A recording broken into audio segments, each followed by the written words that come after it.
Denver won 104-93 last night in a game that they controlled mostly throughout. Miami made a run. I tweeted this during the game last night. I almost put out a tweet talking about, hey, I always put a summary tweet after finals games, like kind of summing the game up in, 280 characters or less.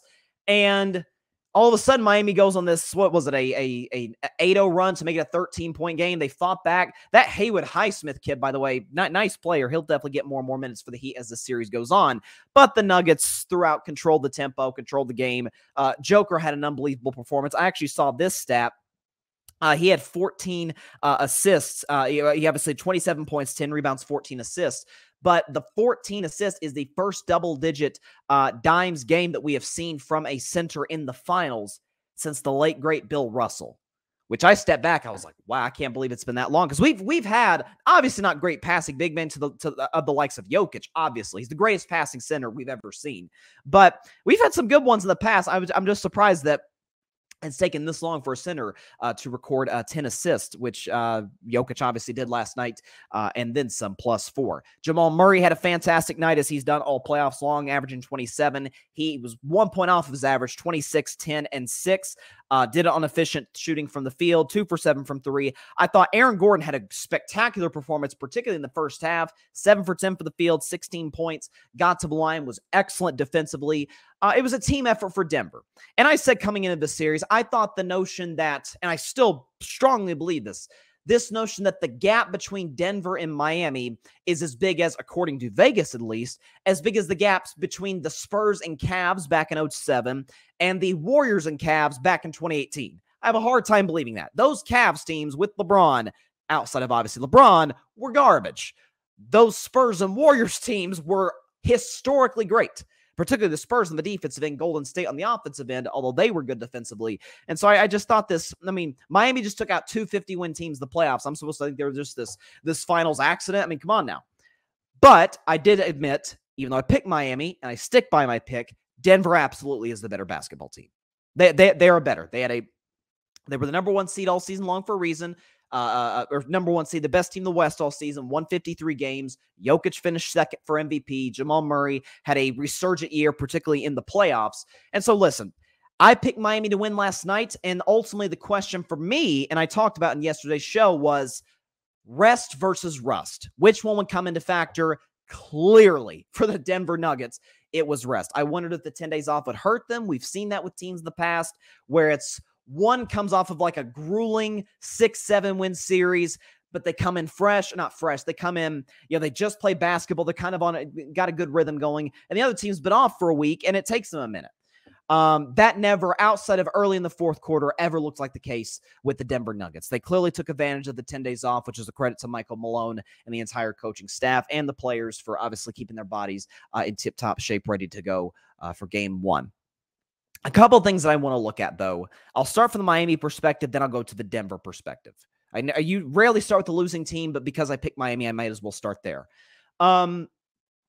So coming into the playoffs and exiting the finals, I always do top 10 players in the NBA. And that top 10 obviously changes after the playoffs because I'm of the crazy belief that to be a truly great player, you have to validate your greatness in the regular season in the playoffs. And I talked about Jimmy Butler yesterday. Like he's the weirdest great player that I've seen where he's really, really good in the regular season and all-time great in the playoffs. And it's like, what's his legacy going to look like? Where do we slate him amongst the top 10 players in the NBA? Because obviously his regular season peaks aren't near what a lot of guys are. Joel Embiid, Kawhi Leonard, but he's absolutely better in the postseason. Well, last night, folks, he was bad. And if we're going to insert him into these, hey, one of the 5 or 6 best players in the world conversation, well, let's give him that same energy that we would other guys. Reality of the situation is that if Steph Curry, if LeBron James, if Giannis Antetokounmpo, if Kevin Durant, if Joel Embiid, if Nikola Jokic had went 6 for 14 from the field with 13 points, not gotten to the free throw line once, we would be hard on them, and rightfully so.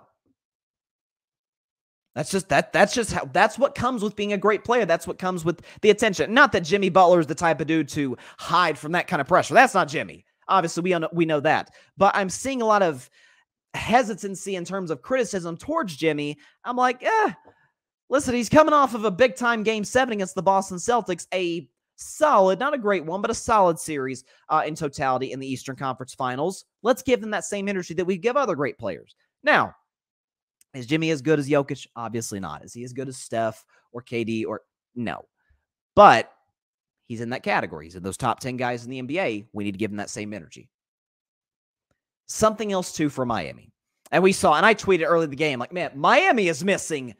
They're not missing threes. They're missing wide open looks. I mean, Max Strus, God bless him, went 0 for 10 from the field, 0 for 9 from 3. It just wasn't his night. Like, you could tell about midway through the second quarter, he missed a wide open 3. I'm like, yeah, this is not going to be Max Strus' night tonight, unless he just goes in the heater in the second half, and he obviously did not. But I saw this. ESPN put this on Twitter this morning. Okay, this is according to Second Spectrum Stats. The Miami Heat on wide open threes in Game 1. And for those of you that are like, well, what classifies as a wide open 3? It's if the closest defender is 6 or more feet away. That's what classifies, according to Second Spectrum, as a wide open 3. Miami shot 31%, 5 for 16. So again, great looks. Max Strus got good looks. Jimmy Butler got a couple of good looks. Kyle Lowry, who was solid last night, I thought he played pretty well, but he got some decent looks and wasn't able to cash in. Miami just missed shots, Sometimes that happens. Now, here's the good news for the Heat. They just finished a series against the Boston Celtics in which, according to Second Spectrum, on wide open threes, throughout the course of a series, they shot 49%. Now, do I anticipate they'll do that in Game 2? I don't. Making over 50% of your threes as a team is really hard to do. And if you do it, you're very hard to beat. But somewhere in between, could you shoot 41, 42%? That could potentially be a winning formula for Miami, of course, if they do everything else well. But you also potentially, according to reports, could get Tyler Hero back as soon as Sunday. The early reports were saying, hey, Tyler could come back Game 3. Now they're saying he's testing out the hand. He feels good. He might be ready to go on Sunday, which, if he is physically ready to go, if he's not rushing it, will be huge for the Heat. That's a 20-point-per-game guy and an excellent three-point shooter.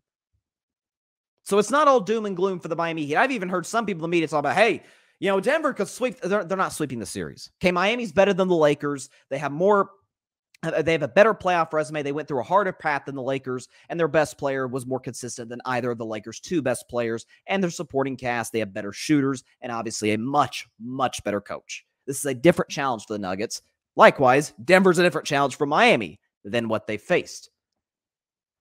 Last thing for Miami before I move on to Denver. First thing was Jimmy Butler's got to play better. I believe he will. Second thing was they were awful on wide open threes. I believe that will change in Game 2. And the third thing is, and Miami has struggled. This is probably the thing I'm least confident will happen in Game 2 for the Heat, although I could see them making a statement first quarter in doing so. They struggle at scoring in the paint. Now, a lot of that's due to their lack of size.